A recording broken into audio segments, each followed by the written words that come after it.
Alright, Ray, I want you to get a quick scope of the area, then switch to passive sensors.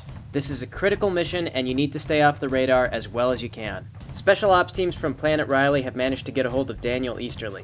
This guy is packing a ton of money, and we absolutely need to get our hands on him. 10 years of his annual income could feed Planet Dodson for 5. Trouble is, looks like the op team wasn't able to get out cleanly. They're holed up in a parking garage, and there's enemy bots patrolling the area. Their most likely location is Nav Delta, but I've got 4 other garages marked on your map. What I need you to do is verify their location, then clear out any nearby enemies. After that, we can send in a chopper and do an extraction. Roger. Sounds simple enough, except how do I verify their location? Well, they know you pilot a pink Mauler, so if they spot you, they'll send out a flare.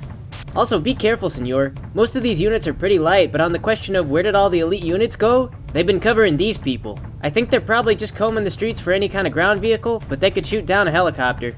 Alright, I'll lay as low as a 6-story robot can do. Trouble is, you're kind of blind out there with your radar off, and you're still gonna show up intermittently on theirs, especially if you get too close. Just keep your eyes peeled for an ambush, and don't underestimate these guys. Do you think I might have been better off in Sydney's Thor for this? Now don't get us wrong, we waffled on that, senor. The ECM coverage would be good, and we also picked up an Atlas recently. But the Atlas is slow, and Sydney's Thor is lighter armed. The Mauler is a good middle ground, and you're comfortable in it, right? I guess so. So all I need to do is get in range, wait for a flare, take out local enemies, then get out of there. That's about right. And I'm not sure how many more chances we're gonna have to grab people, so this is important. We've had sightings of dropships in low orbit. Nothing has come down yet, but they're definitely trying to get evac to their VIPs. It's a gigantic city with nobody in it. Are they just hiding around here in all the buildings? Could I be walking by one of these and there's maybe somebody inside? Potentially. This guy was hiding out in a bunker beneath his office complex. He got ratted out by his wife. Apparently he had a little mistress on the side, and when things went downhill he tried to bring her in with the rest of his family. His wife called their maid, and their maid got in touch with us.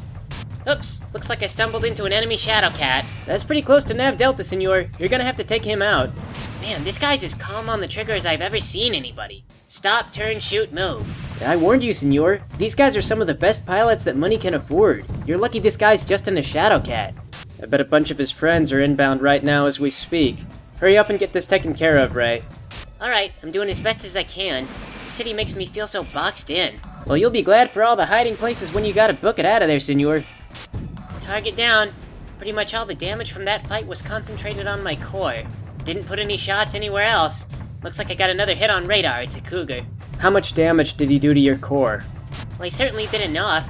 Oh, got a flare. Confirmed for Nav Delta. Roger. Chopper inbound. Take care of that Cougar so we've got a safe landing zone, then get the heck out of there. Will do. Listen, yours? I'm showing everyone on radar is moving towards your location now.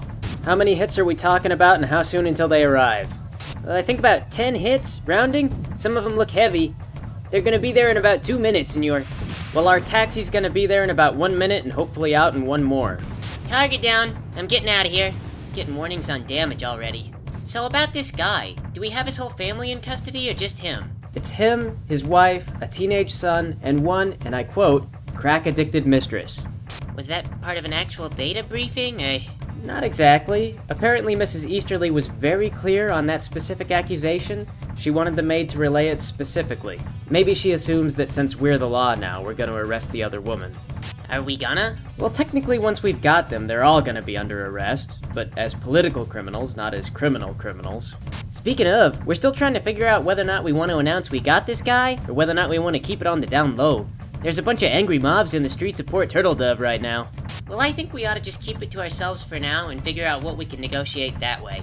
Well, he's an experienced businessman. I'm sure all we have to do is explain the supply and demand curve. There's a very high demand to get off this planet alive, but a very low supply of people getting off this planet alive. Therefore, the price of getting off the planet is very high. Jordan, I appreciate what you're getting at, but you know, he's probably educated, if I can be honest, and I doubt that he's gonna find that very clever or funny. Alright, looks like our chopper's coming back. And Ray, I don't care if he finds it funny. I've been listening to the Oligopoly news stations for years, talking about social Darwinism. And you know what? It's not the best of the species that survives, but merely those most resistant to change. I kept hearing all this nonsense about how we need to make the poor work harder, and if we help our people out, they'll never be motivated to rise to the top. So now we've got Mr. Easterly, and things have changed. He can adapt to this situation, or he can cling to the way that things used to be back when he was in charge. These people lived by this code, and so help me, they will die by it. I understand that, but if we get vindictive, we really won't get anything out of it. I'm just suggesting that we be diplomatic and not do a public execution for PR reasons or some crazy thing. She's got a point, senor. The public would probably be happy to hear we caught one of these guys, but they'd want to see him swing. More realistically, he'd be more valuable to us if we just kinda hang on to him. Maybe Ola Goppelmart will negotiate with us in the future if we can't get money out of him now. Another thing to think about is that he might be a sociopath, but he might also be a genuinely nice person who's trying to compete with people who are more powerful and more ruthless than he is. And if that's the case, who knows, he might be under a lot of stress, and maybe he hates the system. Alright, Ray. The chopper's out of the area, so go ahead and come back. We'll phrase this as protective custody, and we'll give him the option to donate to our rebuilding efforts. If he does so, the PR's good enough we can let him off planet without anyone being angry. Thanks, Jordan. Everybody likes the chance to think they're the heroes.